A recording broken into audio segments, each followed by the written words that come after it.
Ethics in Experiments continued. 5 general principles of the APA Code, American Psychological Association Code of Ethics. Number 1 is beneficence and non-maleficence.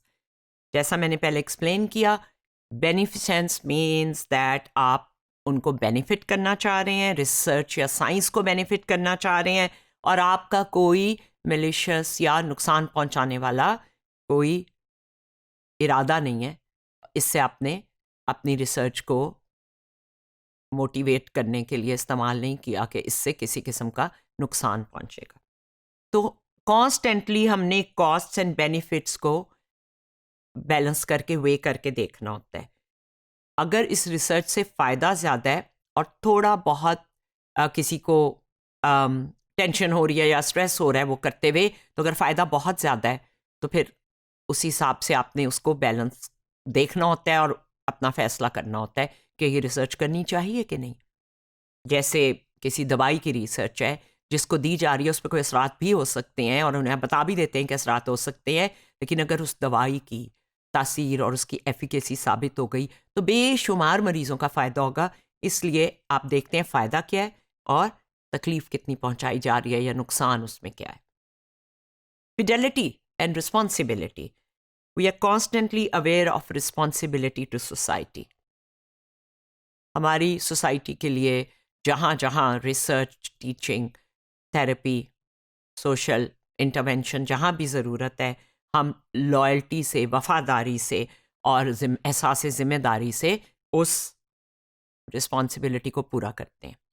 Integrity, scrupulously honest, यानी ईमानदारी नहीं, बहुत बेलाग तरीके से ईमानदार, बहुत इंतहाई हद तक ईमानदारी जो है वो साइकोलॉजिस्ट से रिक्वायर्ड है इस कोड ऑफ एथिक्स के मुताबिक.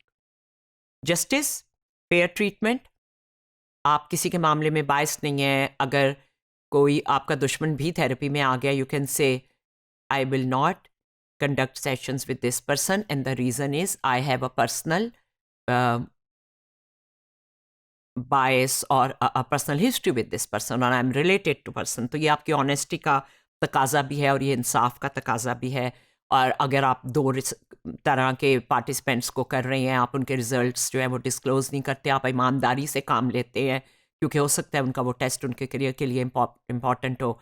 So there are all kinds of reasons for keeping justice or insaf between participants and for the society and organization. अगर आप किसी के मुलाजिम हैं तो आप उनके लिए बेइंसाफ़ी से ऐसी रिसर्च नहीं करेंगे जिससे उनका मकसद तो हल हो जाता हो, लेकिन आपका जस्टिस की सेंस, फेयरनेस की मुतासिर होती हो, आपका ये असूल टूटता हो. और respect for people's rights and dignity, safeguard welfare, protect rights. ये एक 5वां असूल है.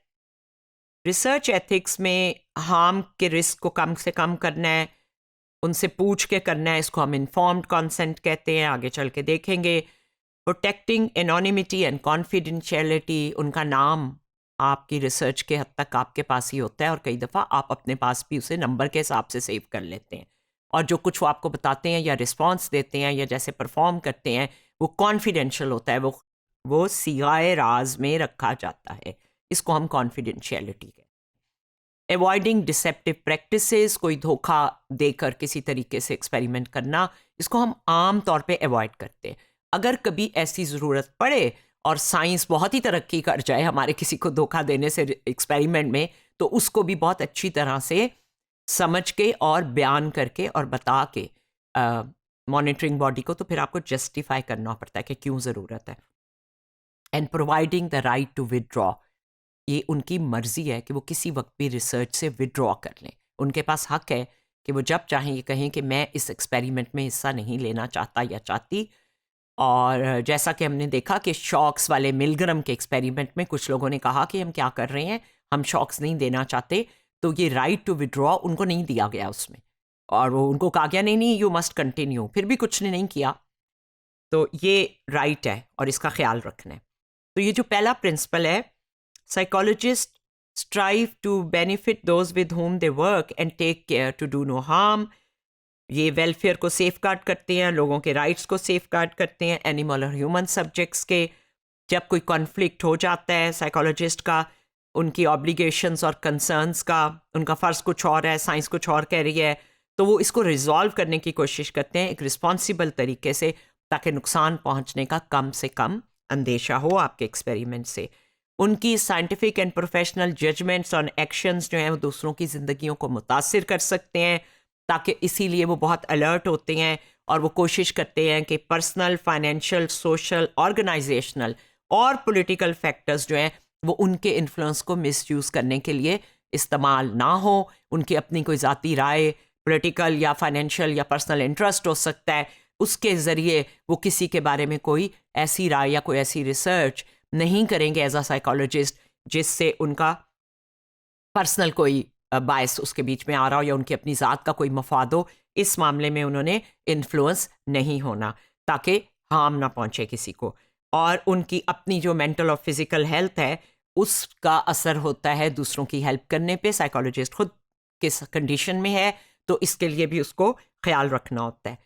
जैसे मैंने पहले कहा, रिस्पॉन्सिबिलिटी एंड फिडेलिटी, आप रिलेशनशिप ट्रस्ट की बनाते हैं, ट्रस्ट को बिट्रे नहीं करते अपने क्लाइंट्स के साथ या जिनके लिए काम कर रहे हैं, और वो अपनी प्रोफेशनल और साइंटिफिक रिस्पॉन्सिबिलिटीज़ जो सोसाइटी के लिए हैं या स्पेसिफिक कम्युनिटीज़ के लिए उनका ध्यान रखते हैं, प्रोफेशनल स्टैंडर्ड के मुताबिक काम करते हैं और अपना प्रोफेशनल रोल और ऑब्लिगेशन क्लियर कर देते हैं। मेरा काम किसी के घर में जाके हालात बदलना नहीं है, ये बता देना है कि हालात कैसे बदल सकते हैं, मैं अपना रोल क्लियर कर सकती हूँ और ये ज़रूरी है। फिर अपनी रिस्पॉन्सिबिलिटी लेना कि हाँ हमने ये कहा था या हमने ये रिसर्च की थी, मैं उसके लिए ज़िम्मेदार हूँ। अगर कोई कॉन्फ्लिक्ट ऑफ इंटरेस्ट आ रहा है, आपका बिजनेस पार्टनर जो है वो आपकी थेरेपी में आ गया है, तो you have to show that. Consult करना है और इंडिविजुअल से और इंस्टीट्यूशंस के अंदर जो प्रोफेशनल्स हैं, ताकि उनके काम में आपकी हेल्प हो। और इसके अलावा हम एथिकल कंप्लाइंस जो हमारे साथ लोग हैं, कोलीग्स हैं, वो भी कर रहे हैं कि नहीं, और हमारा जो प्रोफेशनल टाइम है वो बग़ैर पैसों के भी, पर्सनल एडवांटेज के भी सोसाइटी के लिए होना चाहिए। इंटेग्रिटी, जैसे मैंने कहा, एक्यूरेसी, ऑनेस्टली एंड ट्रूथफुलनेस आपने करनी है। अपनी रिसर्च के बारे में झूठ नहीं बोलना, कोई फ्रॉड नहीं करना, किसी का काम कॉपी नहीं करना, कोई झूठी रिसर्च नहीं प्रेजेंट करनी, कोई मिस रिप्रेजेंटेशन ऑफ फैक्ट्स नहीं करना, अपने प्रॉमिस कायम रखने हैं और अनवाइज और अनक्लियर कमिटमेंट्स नहीं करनी कि ये जी 2 दिन में इसकी तो डिप्रेशन ठीक हो जाएगी। फॉर एग्जाम्पल, जहाँ कहीं कोई धोखा देना पड़े या डिसेप्शन करने पड़े, यह टॉपिक हम आगे भी बयान करेंगे, तो उसके कॉन्सिक्वेंसेस को बहुत अच्छी तरह वे करके और फिर करना है। इंसाफ, हमें फेयरनेस और जस्टिस पे चलना है ताकि सबको एक जैसे बेनिफिट मिलें, वो गरीब हों या अमीर हों, और सबके साथ एक ही तरह के प्रोसीजर किए जाएं। रिसर्च में रीजनेबल जजमेंट हो और प्रिकॉशंस करें कि हमारा अपना कोई बायस जो है वो हमारी कॉम्पिटेंस की बाउंड्रीज जो है वो क्या हैं, हमारा कोई बायस तो नहीं हायल हो रहा, और हम क्या कर सकते हैं और क्या नहीं कर सकते। हर साइकोलॉजिस्ट हर काम नहीं कर सकता। There is expertise and their boundaries of that expertise. लोगों की राइट्स एंड डिग्निटी की रिस्पेक्ट, उनको इज़्ज़त से ट्रीट करना है, उनको राइट देना है वो ना करें रिसर्च या ना हिस्सा लें एक्सपेरिमेंट में, और हमें पता है कि उसके लिए हमें क्या सेफ गार्ड करने हैं ऐसे लोगों के लिए जो कमज़ोर हैं या इस तरह मोहताज हैं, जो खुद डिसीजन मेकिंग नहीं कर सकते, जैसे बहुत बूढ़े लोग या इम्पेयर्ड लोग या डिसेबिलिटी वाले लोग या 18 साल से नीचे की उम्र के बच्चे। तो उनके साथ हमें किस तरह उन्हें प्रोटेक्ट करना है। तो हमें कल्चर का भी रिस्पेक्ट करनी है। लोग एक दूसरे से फ़र्क होते हैं, किसी की कल्चर, किसी का रिलीजन, उसकी रिस्पेक्ट और डाइवर्सिटी को देख कर हमने करना है, एंड ऐसे फैक्टर्स को एलिमिनेट करना है।